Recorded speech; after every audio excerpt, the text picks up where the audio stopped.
líderes que han sido seleccionados a la edad de 15 años haya competición local. Es decir, en China hay elecciones, pero a nivel local, a nivel municipal, y se elige al mejor de los gestores. Todos son miembros del partido, pero hay una cierta pluralidad.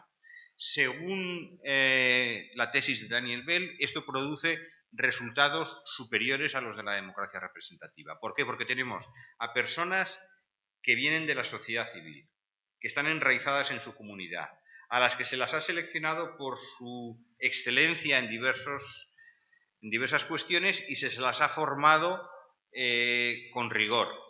De tal manera que cuando llegan a tener responsabilidad a nivel municipal, a nivel regional o luego finalmente a nivel nacional, han tenido un proceso de aprendizaje, conocen perfectamente los mecanismos de la gestión pública y son eficientes y son capaces de hacer cosas que en el resto del mundo nos parecen simplemente impensables, como que el Partido Comunista Chino decida que en el plazo de 5 años 200 millones de agricultores en el mundo rural van a pasar a vivir a las ciudades. Bueno, eso imaginaos lo que supone de organización social, ¿no?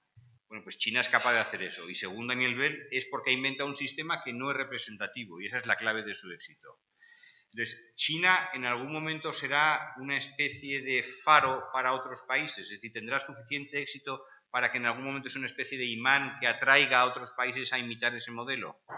En la actualidad solo hay otro país que funcione más o menos parecido a China, que es Singapur, que Singapur además es más exitoso económicamente que China y no tiene tanta corrupción como tiene China. Pero de momento no han sido capaces de establecer un modelo político que sirva de atracción a otros países. Si lo hiciera, entonces la democracia perdería la posición hegemónica que tiene en este momento en el mundo. La democracia atraviesa una crisis profunda, pero en cierto sentido es una crisis de éxito, es decir, es una crisis que se produce una vez que la democracia se universaliza después de la caída del muro de Berlín, cuando ya nadie es capaz de plantear ninguna alternativa que no sea democrática. Entonces, es en ese momento cuando la democracia tiene un éxito pleno, cuando la gente empieza a irritarse con el sistema y a cuestionar los mecanismos clásicos por los que había funcionado, que era la intermediación de los partidos y los medios de comunicación. Bien, si esa hegemonía se pierde, si China realmente supone una alternativa política nueva en el mundo, nueva en la historia, porque no ha habido regímenes tecnocráticos duraderos como lo que pretende ser China en la actualidad, pues entonces la democracia perderá su condición de referente mundial o su condición de ser la opción por defecto y veremos que toda la política mundial cambia de manera acorde a eso. Hay investigadores que predicen la fecha en la que China sucumbirá, colapsará el sistema político actual y será democrático. Ronald Inglehart, el famoso sociólogo, predijo a principios del siglo XXI que en el año 2025 China sería una democracia plena. Yo creo que ya va a ser que no.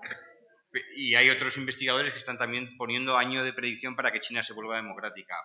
Si China tiene éxito en la gestión de los asuntos públicos con su sistema tecnocrático actual, puede sobrevivir como tal y puede transformarse en un modelo alternativo. Y eso podría ser una vía de salida muy preocupante, muy grave para todos aquellos que están muy desconectados o están muy decepcionados con el funcionamiento de las democracias clásicas. Por último, peligro de nostalgia, por supuesto. Yo no tengo ninguna nostalgia o sea, vamos a ver, tengo cierta nostalgia porque hay muchas cosas que me gustaban de las democracias representativas tradicionales, pero creo que ya no son, no se puede plantear que vayan a permanecer en el tiempo indefinidamente.